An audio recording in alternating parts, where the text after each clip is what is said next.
नमस्कार, आप देख रहे हैं आर्यन न्यूज। मैं हूं आपके साथ पल्लवी सिंह। रुक करेंगे बिहार से कुछ बड़ी खबरों की ओर। आरजेडी में जारी खींचतान के बीच अब लालू यादव के बड़े लाल और हसनपुर विधायक तेज प्रताप यादव ने अलग मोर्चे का गठन कर लिया है। शिक्षक दिवस को अपने आवास पर आयोजित किए गए कार्यक्रम के दौरान उन्होंने नए संगठन छात्र जनशक्ति परिषद के गठन का ऐलान कर दिया है। इस संगठन का अध्यक्ष प्रशांत प्रताप को बनाया गया, तो वहीं आर्यन राय को उपाध्यक्ष और पीयूष को महासचिव बनाया गया है। संगठन के गठन के बाद तेज प्रताप यादव ने सोमवार को एक ट्वीट किया, जिससे कयासों का दौर शुरू हो गया है। अपने तेवर के लिए जाने जाने वाले हसनपुर विधायक ने लिखा है कि एक हिंसक क्रांति हमेशा किसी न किसी तरह की तानाशाही लेकर आई है। क्रांति के बाद धीरे धीरे एक नया विशेषाधिकार प्राप्त शासकों को और शासकों का वर्ग खड़ा हो जाता है। लोग एक बार फिर से जिससे अधीन हो जाते हैं। दरअसल आरजेडी के अध्यक्ष आकाश यादव को पद से मुक्त किए जाने के बाद से ही तेज प्रताप खासा नाराज चल रहे हैं। उनकी नाराजगी पार्टी के प्रदेश अध्यक्ष जगन्नाथ सिंह से है। दरअसल एक कार्यक्रम के दौरान तेज प्रताप ने जगदानंद सिंह को हिटलर बताया था। साथ ही इसके बाद उन्होंने माफी की और इसके बाद वो नाराज हो गए। नाराज होकर उन्होंने पार्टी कार्यालय आना ही छोड़ दिया था।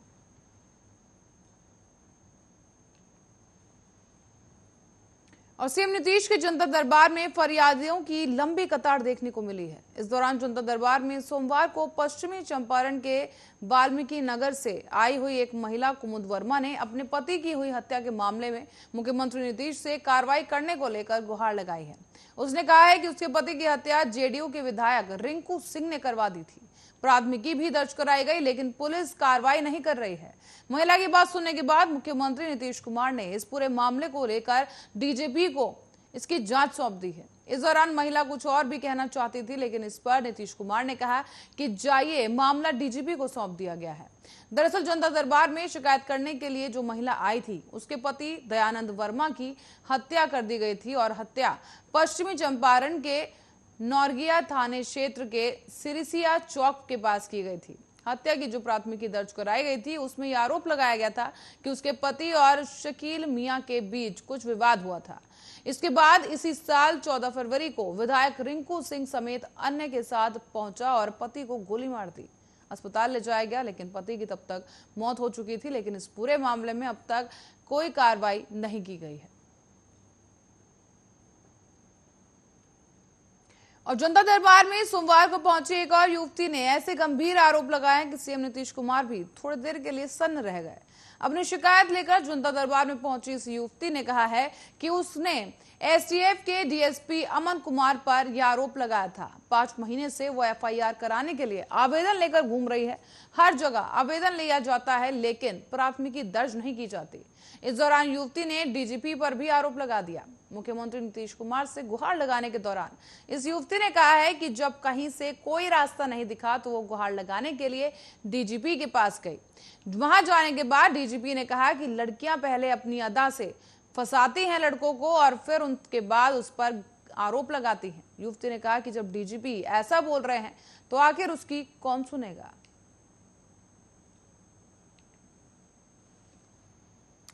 और सीएम नीतीश सरकार प्रदेश के श्रमिकों की न्यूनतम मजदूरी की दर में इजाफा करने जा रही है। श्रमिकों की मजदूरी की दर बढ़ाने के लिए अब श्रम संसाधन विभाग के अधिकारी राज्य सरकार के कर्मियों की तरह महंगाई भत्ते की तर्ज पर काम कर रहे हैं। अभी इसको लेकर प्रस्ताव तैयार किया जा रहा है, तो वही प्रस्ताव तैयार होने के बाद इसको मंजूरी मिलते ही इसके संबंध में अधिसूचना जारी कर दी जाएगी, जिससे 3 करोड़ से अधिक मजदूरों को इसका फायदा मिल सकेगा। इस प्रस्ताव के बाद इसके पास हो जाने के बाद श्रमिकों की न्यूनतम मजदूरी दर में करीब 15 रुपए तक का इजाफा हो सकता है। यह इजाफा राज्य और केंद्र सरकार द्वारा महंगाई भत्ते में वृद्धि के बाद किया जा रहा है। इसको लेकर श्रम संसाधन विभाग जल्द ही प्रस्ताव को तैयार कर विभाग के वरिष्ठ अधिकारियों को परामर्श के लिए समिति को भेज सकता है। साथ ही आपको बता दें कि समिति की मंजूरी मिलने के बाद इस प्रस्ताव को मंजूरी मिल जाएगी। जानकारी के अनुसार अक्टूबर तक इस प्रस्ताव को लेकर विभाग की ओर से अधिसूचना जारी कर दी जाएगी।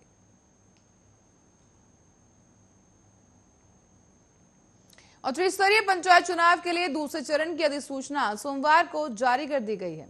इसके बाद अब 7 सितंबर को 34 जिलों के 48 प्रखंडों में नामांकन का दौर शुरू हो जाएगा, जो कि 13 सितंबर तक जारी रहेगा। उसके तत्काल बाद ही नामांकन पत्रों की जांच शुरू हो जाएगी। तो वहीं प्रत्याशी 18 सितंबर तक अपना नाम वापस ले सकेंगे। नाम वापसी के बाद जितने प्रत्याशी चुनाव मैदान में बच जाएंगे, उन्हें उसी दिन चुनाव चिन्ह आवंटित कर दिया जाएगा। साथ ही आपको बताते चले कि 29 सितंबर को दूसरे चरण का मतदान होगा और इसके लिए राज्य के 34 जिलों में कुल 9,686 बूथ स्थापित कर दिए गए हैं। सभी बूथ पर 6,543 मतदान भवनों में स्थित किया गया है। साथ ही मुखिया, सरपंच, वार्ड सदस्य, पंच, वार्ड समिति सदस्य और जिला परिषद सदस्य नामांकन करेंगे। दूसरे चरण की मतगणना 1 और 2 अक्टूबर को कराई जाएगी। कोविड प्रोटोकॉल को देखते हुए इस बार भी ऑनलाइन आवेदन की भी शुरुआत कर दी गई है। इसके अलावा नामांकन के समय अभ्यर्थियों के साथ एक प्रस्तावक को उपस्थित रहना होगा। इस दौरान अधिकतम 1 वाहन की ही अनुमति होगी और नामांकन से लेकर चुनाव प्रचार तक कोविड गाइडलाइंस का पालन अनिवार्य रूप से करना होगा।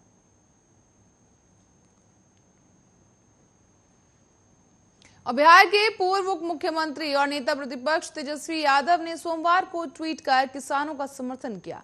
तो वहीं डबल इंजन की सरकार पर उन्होंने हमला भी बोल डाला है। अभी बीते रविवार को ही इस संबंध में तेजस्वी यादव ने एक प्रेस कॉन्फ्रेंस भी की थी, जहां तेजस्वी ने कहा था कि बिहार के किसान अनेक समस्याओं से जूझ रहे हैं। एनडीए सरकार में एमएसपी तो कभी नहीं मिलती। तेजस्वी यादव ने कहा कि बिहार में अब कहीं भी बाढ़ की समस्या है तो कहीं खाद की भारी किल्लत है, कालाबाजारी चरम पर है। ऐसे में डबल इंजन सरकार कुंभकर्णी नींद में है। खाद बिक्री केंद्रों के बाहर किसान दिन रात लाइन में लग रहे हैं, खाद के लिए जगे रहते हैं। लेकिन उन्होंने कहा कि कृषि प्रधान देश में किसानों को ही निराशा हाथ लगती है और किसानों की बात सुनी नहीं जा रही। सरकार अपने दुष्प्रचार तंत्र से किसानों को बदनाम कर रही है और काले कानूनों के फायदे गिनाना चाहती है। किसान और जवान देश की रीढ़ है। अन्नदाताओं के हितों से खिलवाड़ के गंभीर दुष्परिणाम होंगे।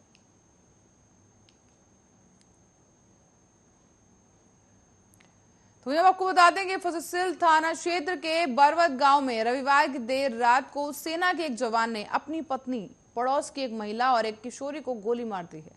बता दें घायल तीनों शख्स को इलाज के लिए जीएमसीएच में भर्ती कराया गया है। तो वहीं इस पूरे मामले में पुलिस ने सेना के जवान नरेश शाह को गिरफ्तार कर लिया है। जवान की लाइसेंसी बंदूक को भी पुलिस ने जब्त कर लिया और इस दौरान घटना के संबंध में बताया जा रहा है कि नशे में धुत होकर इस जवान नरेश शाह ने अपनी पत्नी अनीता के साथ साथ मारपीट की और इसके बाद वो भागकर घर से बाहर निकल गई, गांव की महिलाओं के बीच जाकर छुप गई। इसके बाद गुस्से में सेना के जवान ने घर के अंदर से अपनी लाइसेंसी बंदूक निकाली और गोली चला दी। इस दौरान उसकी पत्नी को गोली लगी और साथ ही पड़ोस की एक महिला पालमती देवी और एक 15 साल की किशोरी कॉलेज काजल को भी गोली लग गई।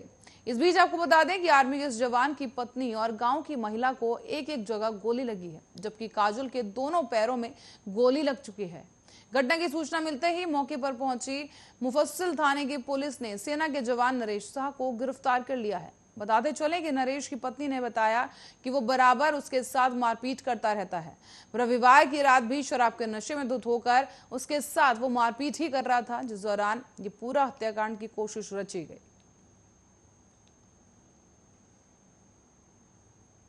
बिहार के गोपालगंज जिले में चमकी बुखार का कहर शुरू हो चुका है। सोमवार को अलग अलग जगहों से 3 मरीजों को सदर अस्पताल में भर्ती कराया गया, जिसमें से एक मरीज को मुजफ्फरपुर रेफर कर दिया गया है, जबकि 2 मरीज निजी अस्पतालों में दिखाने के लिए चले गए। बताते चले सदर अस्पताल से जिस मरीज को रेफर किया गया है वो सिवान के मुमताज आलम की 1.5 साल की पुत्री खुशबू निशा बताई जा रही है। साथ ही आपको बताते चलें कि शिशु रोग विशेषज्ञ डॉक्टर सौरभ अग्रवाल ने बच्ची की जांच करने के बाद बेहतर इलाज के लिए उसे रेफर कर दिया है। साथ ही अस्पताल प्रबंधन सिद्धार्थ कुमार ने कहा है कि पीकू वार्ड में एक बच्ची भर्ती थी जिसे रेफर कर दिया गया है। इसके बाद इससे पहले रविवार को बैकुंठपुर के दिघवा के एक बच्चे को रेफर किया गया था। तो वहीं निजी क्लिनिक में सदर अस्पताल में पहुंची 2 अन्य बच्चों को भी नाम और पता दर्ज नहीं किया गया, लेकिन उन्हें भी रेफर कर दिया गया है।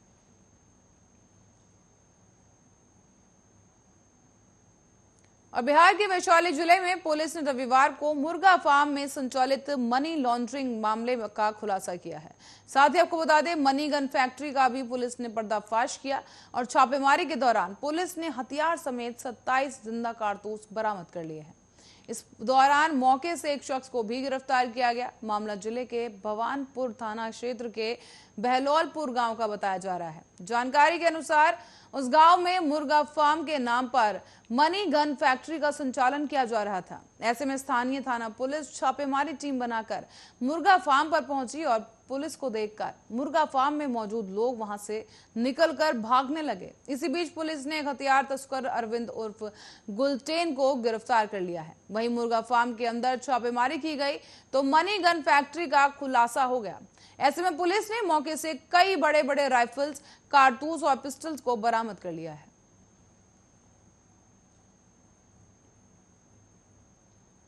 और बिहार में बाढ़ के कहर के बीच जल संसाधन विभाग ने उत्तर बिहार के सभी जिलों को फिर से एक बार अलर्ट जारी कर दिया है।